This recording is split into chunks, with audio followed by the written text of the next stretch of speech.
다른 말로 하면 이 국민당의 개혁 정치가 성공했다면 고려는 멸망하지 않았을까?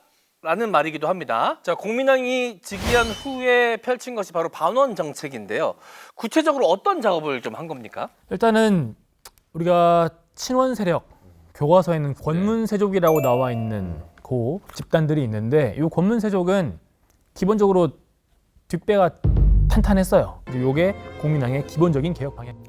근데 이제 방금 말씀해주신 그 원나라랑 연결되어 있는 무엇인가를 끊어내려고 했었던 게 국민당의 교과서적 표현으로 네. 반원 전체 맞는데 그거를 이제 최근에 학계에서는 원나라와의 관계를 끊는다라고 이야기하지 않아요. 기철 세력과의 관계를 끊는다라고 얘기하거든요. 이렇게 네. 기철 세력이라는 게 기씨 일가 했었던 한족들이죠.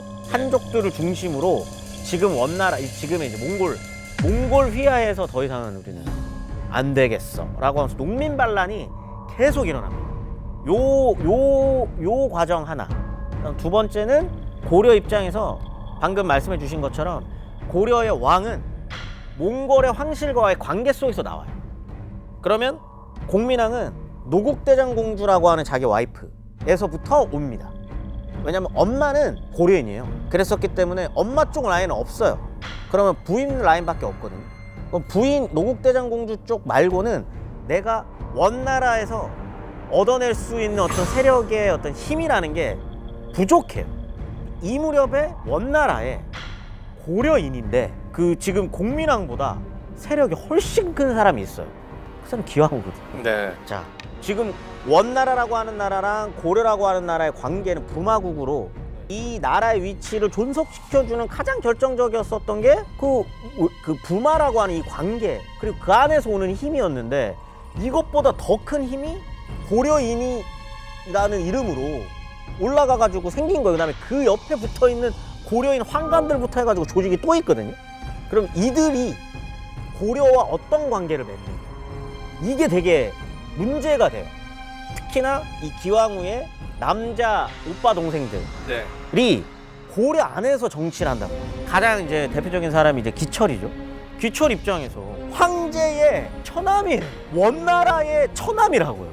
이 사람이 공민왕한테 왕 대접을 해줬겠냐 이 말입니다. 그러면서 관계들이 꼬이고 그러면 왕권이라고 하는 게 고려 안에서 뭔가 또 흔들리게 되고 그 다음에 이 기철을 중심으로 한 이 기씨 세력과 이 근처에서 또 붙어먹고 사는 인간들이 여러 폐악질들을 하면서 요거를 끊어내야겠다라고 하는 생각을 갖게 되는데 그 모양새가 밖에서 한 발 좀 떨어져서 보면 마치 반원 정책처럼 보여지는 측면이 있거든요. 그냥 그만큼 깊숙하게 관여를 해왔기 때문에 기씨들이. 그래서 최근에는 이거를 반원 정책이라기보다는 반기왕후 혹은 반기씨 세력 정책 정도로 애둘러서 표현하는 게 최근에 많이 이야기가 되고 있는 학설입니다. 아, 그러니까 국민당이 10년 동안 수기 생활을 하면서 원나라랑 친숙한 관계였을 텐데 왜 그럼요. 반원 정책을 펼쳤을까? 좀 의아한 측면이 있었거든요. 그러니까 반원 정책이라는 표현이라기보다는 반기 정책이었군요. 그렇죠. 반기씨 세력 정책. 알겠습니다. 이제 좀 이해가 될 것 같습니다. 자, 그 원의 기세가 옛날 같지 않다고 않죠. 하더라도 네. 그래도 원나라는 아, 원나라잖아요. 이 기왕후의 오빠를 제거한다는 거 상당히 위험한 모험이었을 텐데 원나라가 가만히 있었나요? 교과서에서 보면 지금도 나오지 않나요? 쌍성 총간부 때리고 그다음에 이렇게 하는 모든 그 작업들이 다 기씨 세력들이 있던데요. 거기를 치고요. 거기 치면서도 원나라에다가 얘기합니다. 원나라랑 뭐 하는 거 아니에요. 기씨 요 친구들이 지금 너무 폐악질을 많이 해가지고 요 친구들 싹 정리하는 겁니다. 근데 안의 사정이 너무 어려워요. 일단 기본적으로 농민 반란 계속적으로 일어나고 있고 홍건적이죠. 일어나고 있고 그다음에 막 그때 또 가뭄 들고 홍수 나고 난리예요. 여력이 없습니다. 그러니까 공민왕을 이제 교과서적으로 표현을 하면 이제 반원 정책을 편 건데 반원 정책이랑 일반 개혁 정치 이렇게 두 파트로 좀 나눠서 설명하는 경향이 좀 있습니다. 근데 일단 그 중에서도 반원 쪽에 초점 맞춰가지고 보면은 정동행성이라는 기구가 있었어요.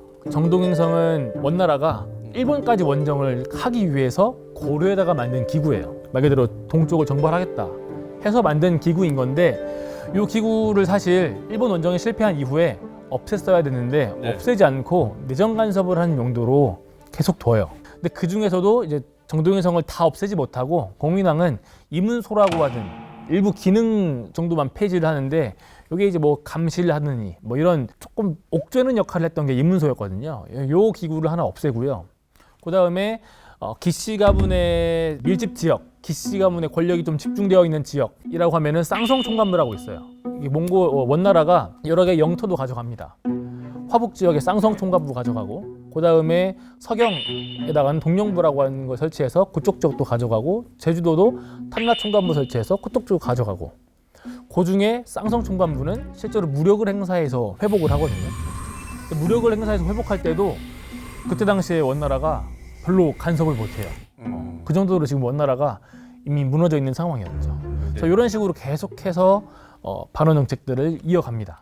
하지만 이 공민왕은 이 기황후를 등에 업은 이 친원 세력들로부터 끊임없이 좀 위협을 받지 않았습니까? 두 번 이제 죽을 뻔했죠. 네. 근데 첫 번째가 이제 흥왕사의 변이라고 홍건적이 이렇게 쭉 하고 밀려왔을 때 네. 공민왕도 진짜 고생 많이 했어요. 이때 홍건적이 쭉 내려와가지고 개경을 비우고 안동까지 내려갑니다. 이때도 노국대장공이랑 같이 내려가거든요. 네. 안동까지 내려갔다가 돌아오는 길에 흥왕사에서 김용이라고 그 친구한테 죽을 뻔하는 암살 시도가 한 번 있었고요. 두 번째 약간 잠깐 얘기 나왔었던 덕훈군의 난이라고 해가지고 이제 기철 세력을 아예 제껴낸 다음에 니네 내가 가만히 안 둬. 우리 오빠 진짜 니네 가만 안 둬. 내려와가지고 한번 내려올 때 요때 또 한번 진짜 이때는 진짜로 한번 붙습니다. 고려랑 원나라 군이랑 한번 제대로 한번 붙어요. 이때도 근데 이겨냅니다. 이 과정에서 성장한 사람들이 되게 중요한데 이때 성장하는 사람들이 신흥무장 세력이에요. 최영이랑 이성계 같은. 웃긴 거죠. 이제 웃기다고 얘기하면 좀 그런가? 공민왕 입장에서는 흥미로운 거죠. 네. 본인을 지켜주는 세력으로 세력이 큰 사람들인데 결국 이 사람들이 고려를 망하게 하는 네. 사람들로 이제 성장을 해 나갔다는 거. 네. 이게 이제 아이러니하면서도 흥미로운 지점입니다. 노국대장공주는 그럼 그 힘든 여정을 함께했죠. 끝까지 함께한 거죠. 함께했죠. 계속 같이 합니다. 네. 그런 에피소드도 있잖아요. 흥왕사의 변 때는 공민왕이 먼저 알아채고 다른 사람을 그 잠자리에 눕혀놓고 피했다고 해요. 네. 근데 이제 군사들이 끝까지 쳐들어오니까 그 입구에서 막아준 게 노국대장 공주. 와이프. 어. 그러니까 원나라 사람이기 때문에 나를- 본인은 못 건드릴 거 아니에요. 네. 그래서 끝까지 막아냈다라고 하는 이야기가 있을 정도로 네. 함께 끝까지 하죠. 정치적 동반자, 파트너인 거죠. 아니 노국대장공주가 사망한 게 난산이었죠? 그렇죠. 네. 아. 그러니까 오랜 기간 끝에 임신을 하게 되는데 문제는 출산할 때 굉장히 고생이 많았다고 해요.